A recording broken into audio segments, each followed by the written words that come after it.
Hey there, this is David from the True Blue Sand Blog out in one of our tree planting projects, and thought I'd take you all along today just to see some of the stuff you do in an inventory. Susan and I planted this spot back in the early 90s, and it's due for a thinning now, and it's a nice mix of trees. We got several different species of mostly oaks in here, and anyway, it was kind of a long, about a 3-year project getting this planted, because I was working at the time and I didn't get it all planted all at once. Couldn't get all the trees I needed all at once, so we planted some of this with a hodad and some of it with a tree planting machine. It all looks real good. Got a lot of cherry bark in here, got a few pecans, got white oaks, swamp white oaks, and if I turn this, let me turn my viewfinder around, you can see we have rows. And I know over here on this side I planted all these with a hodad. These were all planted by hand, and like this row's got a lot of cherry bark. See a couple white oaks. You see the cherry barks grow faster than the white oaks.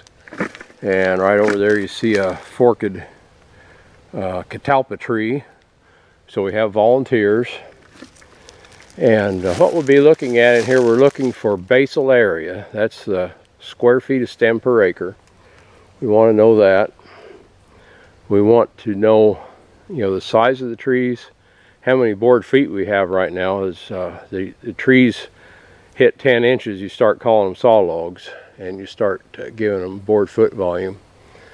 And so we want to know the diameter, merchantable height, and we give them all a class.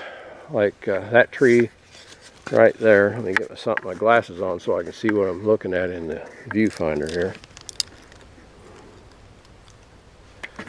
Yeah, we got a nice tree right there, and I got to turn this around here so I can work there we go. That's a nice tree there. It's not real high quality. You see it didn't shed limbs quite quickly enough. It didn't close up in here. Now it's getting too tight. Anyway, that's a cherry bark. Nice straight stem. So it's not the highest quality, but it's a sound tree. We'd call that a class 1. Right over there. Let me zoom in on that one. That tree forks at just over 1 log up. And because of that, I'll probably call that a class 2.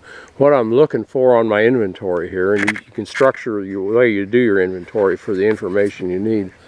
You can structure an inventory so it tells you what you need at the time. And like this tree, see, it's a good 10 inches. Nice tree. You go up here and there's a fork at about 12 feet. And that is a defective tree that will split at some point because of that fork. And when we look around, we've got the first tree we looked at, nice straight stem. That's a good crop tree. And we look over here, and second tree, there's a nice straight crop tree. That's a good crop tree. This one right here comes up, it's got one dead limb right there. That's going to heal over. I'm still going to call that a class 2 because I'm looking at what can I take out. I want to keep my class 1s, the best growing stock. That's a good one. That's a good one there. This one is a candidate to come out because it's up against a better tree. So that's a candidate to come out. This one that forks definitely is one to come out. So I can identify those as class 2 trees in my inventory process, so I get a good idea of how many trees per acre I've got that are good candidates to thin out. And so anyway, got a lot of good trees in here, so I have to be kind of picky. But if it's got a fork, less than a log for sure, I'm going to call that a class 2 or class 3. Class 3 actually means you'd have a lot of defect where you'd take volume out, but I'm looking in this one for information on whether I want to keep it or not. As these trees grow, they got to have room. So Let me prop this back up, turn the viewfinder around, show you how we do this. There we go. Of course, you've seen the Biltmore stick before. Be doing our measurement with a Biltmore stick. And you can do 10th acre plots, 5th acre plots. The trouble with those is doing fractional acre plots requires 2 people. You got to have somebody pulling a measuring device. You got to have a tape out there so you can get your radius right on your plot all the way. So anyway, back in the, I think it was back in the 50s, the good folks at Purdue came up with variable plot sampling, and the primary thing we use to do that is a prism. And what this prism does, you can see it, it tapers. It tapers, and what it does is it shifts the image of a tree over. And we're gonna, here we look at this tree. Look at this tree right here. I'm gonna hold the prism up, and when you hold the prism up, you see it moves the image of that tree over. And if you were on your plot, that tree, the tree in the prism is touching the tree in your vision there. That's when you count. And we go to that tree out there, still touching. That tree out there, see it getting a little farther out. The next one. And we look on down the line, there's a smaller tree, and you see it's shifted over enough it doesn't touch. That tree is out. You don't count that tree.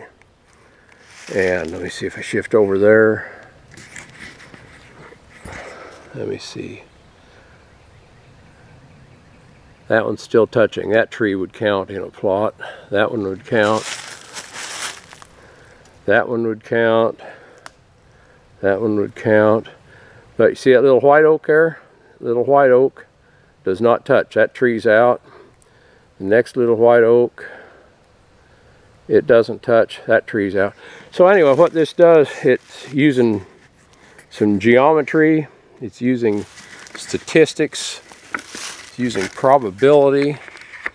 And this is what they call a 10-factor prism. It's got a little 10 on it right there. It's a 10-factor prism. And what that means is every tree on your plot that is touching in here represents 10 square feet of basal area per acre. And the easy way to picture that is a 14-inch diameter tree is just about 1 square foot of stem. So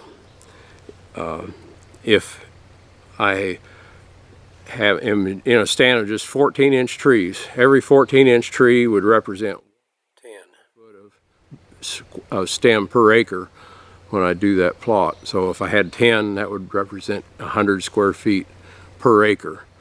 And there's also a number because that's 1 square foot and it represents 10. It means there's, if you tally one 14-inch tree, it means there's 10 of those per acre. You get down to a 2-inch tree, that represents, I think, 435 trees per acre.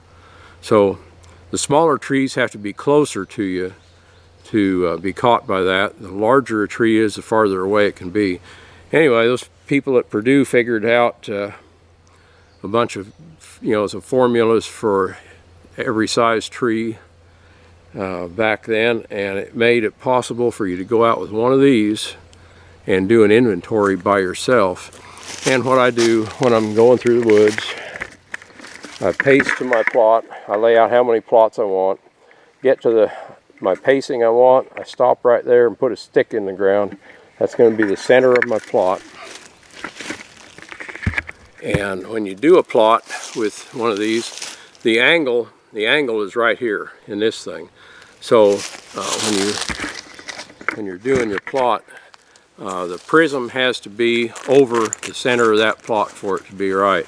Now there's a couple other ways you can do that. They make when it's raining, this thing is really hard to use. You can't keep the water droplets off of it, and you go out in the rain, you can't do an inventory very well with this. So they have another deal. This is an angle gauge. With an angle gauge, you look through here, there's 5, 10, turn it sideways, there's 15. Those are your those are your factors on that thing. So you got 5, 10, and 15 with that. And you look through a little hole on this end, and if a tree is touching both sides of the one you want, then you count that tree. So that's another angle gauge, and the one I prefer to use when it's raining is this thing.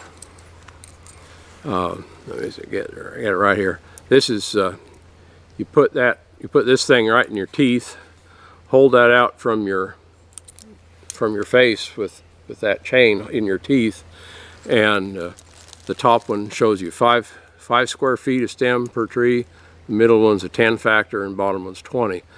And that's really good in the rain. You can it can be raining pretty hard, and this thing works. So that's a really handy thing. And so I always keep one of these with me. And you write down if a tree is in the plot, you write down the species, diameter, merchantable length if the tree is 10 inches or higher. Well, that's the way I do it for my work. And then a class for the tree. Generally, if you're tallying saw timber, class 1 means good, no defect. Class 2 would be 10% defect. Class 3 is 25% off on the volume for defect. And class 3 trees, when you're looking at saw timber trees, those are the ones you're going to want out. Class 4 is a tree with over half the volume gone because of problems, and that's considered a cull. And then we have some others, like you can put in like grapevines in the tree, upper den, lower den, whether it has vines hanging in it or whatever.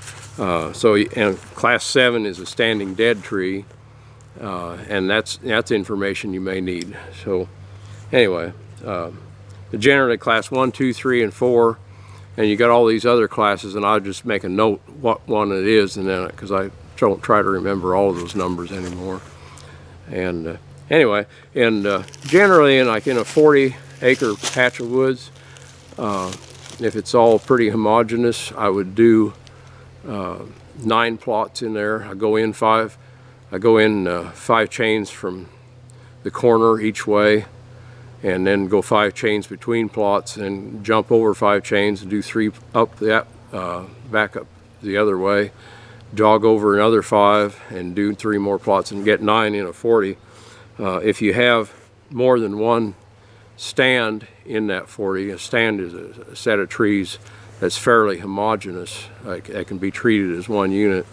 If you got more than one stand in that 40, you'd break that off, and you spot that looking at aerial photos and your soil maps. You break that off and give it some plots in those other areas. In this field right here, I've got 12.5 acres, and I'm planning on doing 6 plots here, and it's all pretty homogeneous. Now I've got another stand that's just like 3 acres, planted about the same time. Trees are about the same size, but different species. And I could treat that as one stand, but I won't, because in my case I want to know how my species numbers are doing in both of those. So I'll make that 2 stands, even though, you know, just looking at the trees, they're about the same size, the same growth rate and all that. But so you can, you know, how you break stands up depends on what you're wanting to do with the information also. So anyway, so that's what I'll be doing here, and I'm going to get my numbers, and then we'll stop and look at my numbers after I do these. But I'll identify which trees. And when you're inventorying, you know, if you inventory every day, man, you do a few trees with a stick, and then you can call them off. And before I started running this, I was checking heights on trees just to get my eye dialed in a bit. And we're looking at 1 log and 1.5 logs in here. These trees are pretty young yet, but basically on the tree diameters, we're looking at, you know, 10 and 12 on the red oaks in here, and the white oaks I'm looking at 3, 4. There's a 8 inch diameter. White oaks don't grow quite as fast. But anyway, I'll identify the trees, run around and get my diameters and fill out my numbers here, and then we'll get back and take a look at that.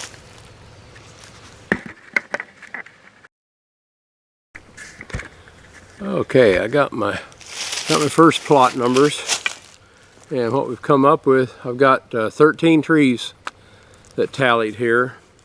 Most of them are cherry bark oaks, and a lot of 10s, a lot of 12-inch diameters. You can, on 10-inch, I'm calling them saw logs here because I want to really know what's going on with them. Normally on 10s I would just call it a class 1 or a class 3, but I went ahead and split them. You know, of these 10s, most of them have 16 feet in them already, and some of them just have 8. One of the interesting trees we had here is catalpa. It's just that little tree right there is catalpa, and it's just little under 4 inches diameter.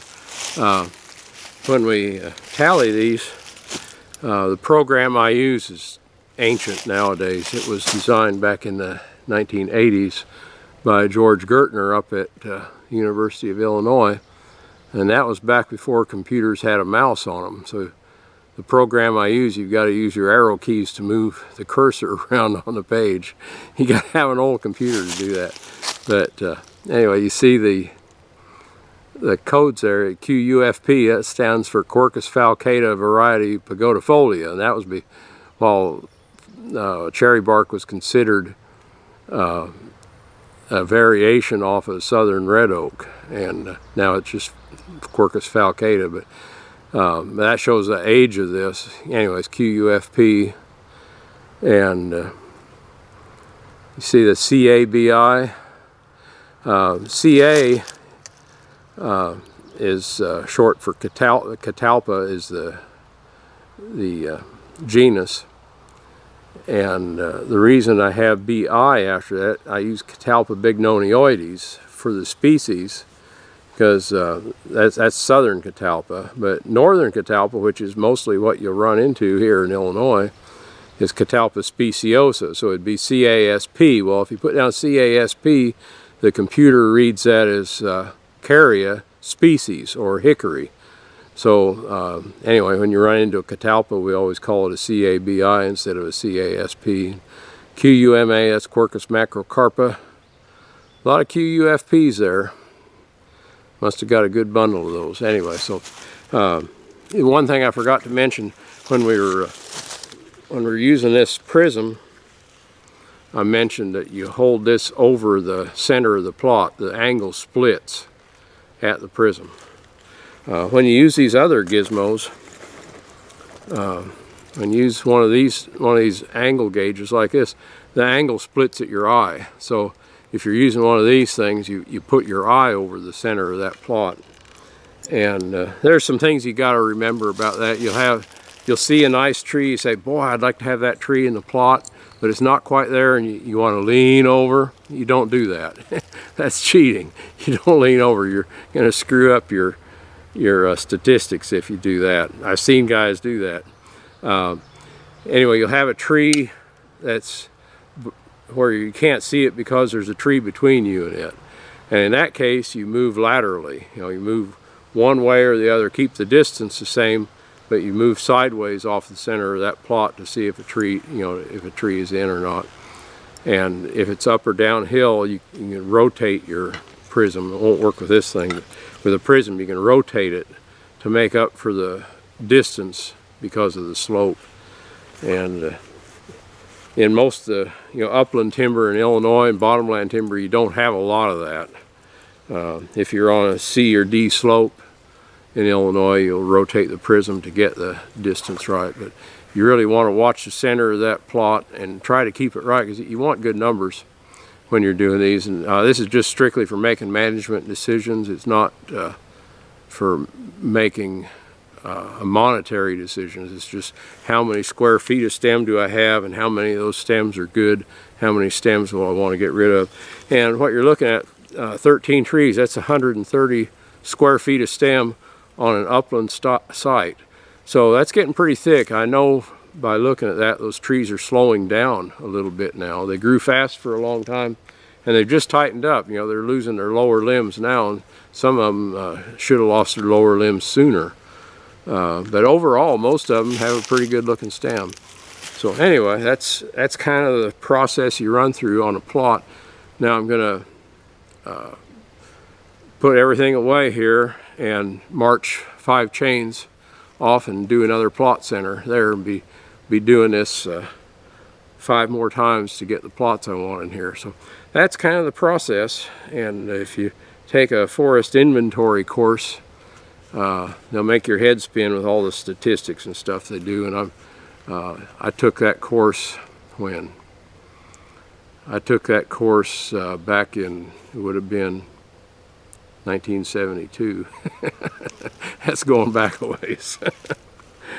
And then I learned how to use this IffyDap program in the late 80s. And anyway, IffyDap's good. I keep one old laptop computer that will run that program. The new computers will not run the program I have. And of course, you know, people selling the software programs keep updating. They want you to buy their new program, so they make it so it won't run on old computer, or run on your new computers after a while. So kind of a, anyway, it's almost a scam. The one Gertner did still does what I need. It tells me how many trees per acre and square feet of stem and that kind of stuff. And actually with this, you can plug into this growth rates too. You can drill the trees, and you put, it wants, yeah, it's been so long since I used that. You can count rings per inch, or I think it wants 10, it wants the amount of radius growth in 10 years on IffyDap. So you got to carry a little scale with you and measure, count off 10 rings and see what the radial growth is in 10 years. I don't like to drill trees. If you drill red oaks, a lot of them are going to die. You can introduce oak wilt into them. And we know from researchers what these trees will grow. And you know, I know when we planted these in the early 90s, this is less than 30 years old, and we know the diameters. I don't really need to drill these trees to know what they're doing. And I can measure trees in here and come back and measure them again in 5 years, and I know exactly what each tree is doing that I measured. So I try to avoid drilling them. It's I have seen trees, I've been back in places where I drilled a tree and I find a dead tree, and I don't like that. So so we've got enough research already to know what we need to do here, so I don't do useless drilling on my trees. Anyway, I'm going to turn this off. I'm going to get my other plots done, and when we get done, we'll kind of look at the numbers we have.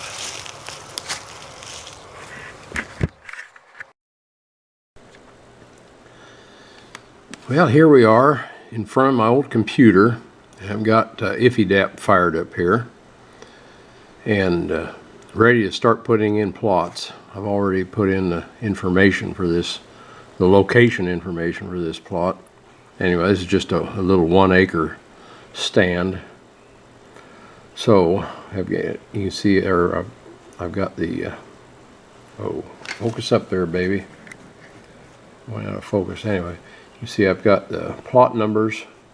We put species here, diameter. Oh, why isn't that thing focusing? Back off a bit. There, she focused up again. Got diameter, breast height, merchantable height, class, and then over here it's got 10-year radial growth, which I did not take any growth samples. So anyway, the first plot right here is right here we got TADI, which is Taxodium disticum, which is bald cypress. So we type in a TADI, scoot it over, there it is, and it's a 6-inch diameter.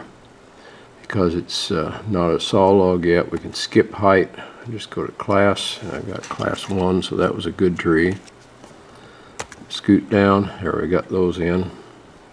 Go back over here to species. Second tree is a QUFP. That's cherry bark oak, so Q, U, F, P. And that's a 12-inch diameter. And that's saw log, and gave it 8 feet, so it's not a very tall saw log yet. And class 1. And next tree is a QUBI. QUBI, that's a swamp white oak. And it is 10 inches in diameter. We're not going to call that a saw log yet. Usually on up through 10 inches, I just go class 1 or 3. 1 is good, 3 is no good. You could make that a saw log, but we don't typically do that. And that was a class 1. And this old IFFY-DAP program doesn't let you use a mouse. You use your arrow keys to navigate here. So that's the third. And next one is a QUBI. QUBI. Having to work around my tripod here, so it's a little bit awkward typing this in. It's a 6-inch diameter. And no height because it's less than a saw log, and that was a class 1. Anyway, this is what you do. You just go down the page filling in all the trees you looked at on each plot. When you get done, you tell it to process it, which it's got a this is my cheat sheet right here. I've got this on my other computer. IFFY-DAP sequence frontage menu. Go to stand data, enter data. Go to the menu and hit enter. Plant data, enter plots, and go to file management, load frontage, save change data. And anyway, if I don't have that cheat sheet, I'm lost. If you do this every day, you can learn it, but this is one of those things you don't do every day, and there's a lot of little steps in there. And you got to remember, this is before we had Windows, when this thing was developed. So it's a miracle I even have a computer that'll still run it. So anyway, that's what I'm going to be doing, running these things, and I'll get my information. And I tell it to print, and it just saves it to a file, and then I can take that file and put it on a stick and move it to another computer. So I'm going to quit here and get busy and start typing these in. Okay, I got the plots entered for that little 1-acre patch, and actually was able to follow the directions. I haven't done this in a while, and I got this thing in the computer now. And you roll down here, and it like right here, it says good growing stock class 1, and this is Doyle board feet by species and diameter class per acre. And so in class 1 we've got it's showing about 900, almost 950 board feet per acre in class 1 trees, which is real good for, that's a young stand.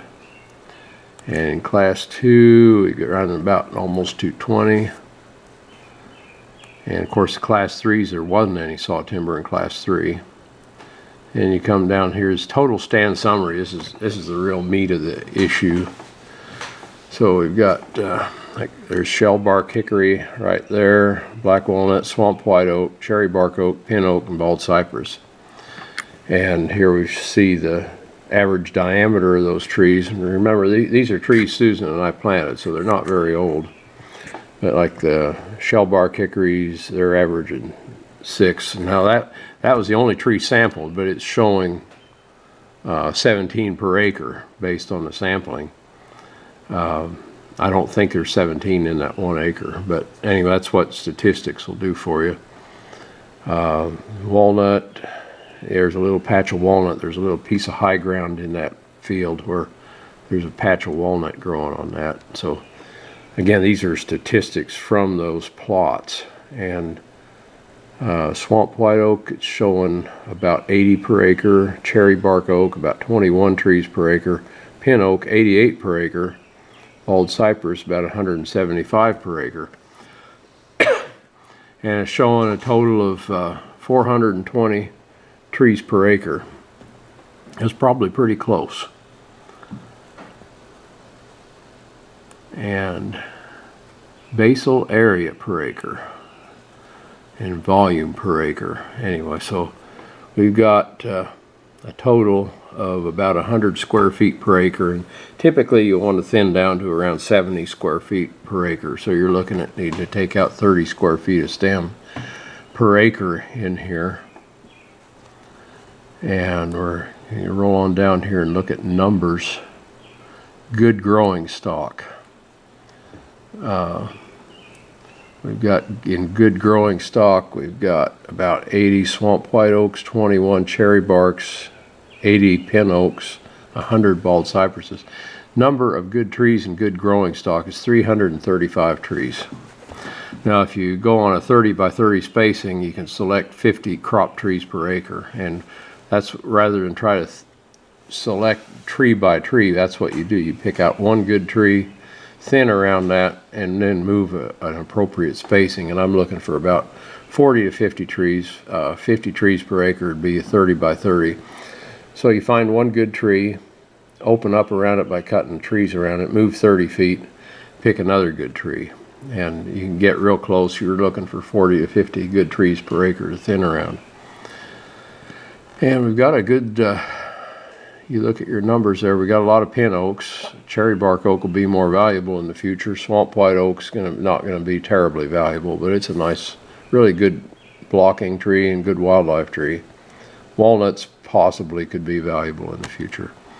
So, but that gives us numbers we can work with 330 some good trees per acre, 86 square feet of stem per acre in the good trees. I've got some good numbers to work with there. So anyway, that's the kind of information you get from doing plots. And here's like your poor growing stock. Class 3 poor growing stock, basal area by species and diameter class. And number of trees, 76 poor trees per acre. And in the 4-inch class and 10-inch class, we've got about 6 poor trees per acre. So we've got about 80 poor trees per acre. When you're doing thinning, you're not looking for bad trees, you're looking for your good ones. You just thin around those rather than look for all the bad ones. If you look for all the bad trees, you never get done. Anyway, so got 2 more of these to do, one for a 14-acre field and one for a 12.5-acre field. But so that's how the inventory process works, and we can look at these numbers and kind of know what we have to do out there. But my gosh, with 420 trees per acre, and in good growing stock we've got 300 and some trees per acre. So 300 good trees per acre. Easy, it's going to be easy to find 40 to 50 good trees per acre to thin around in there. So, okay, thank you very much for watching. This is the boring part, sitting here typing these in one at a time, moving your cursor around with the arrow keys. It'll make you need coffee when you do this. Anyway, we'll catch you all later. Thank you for visiting.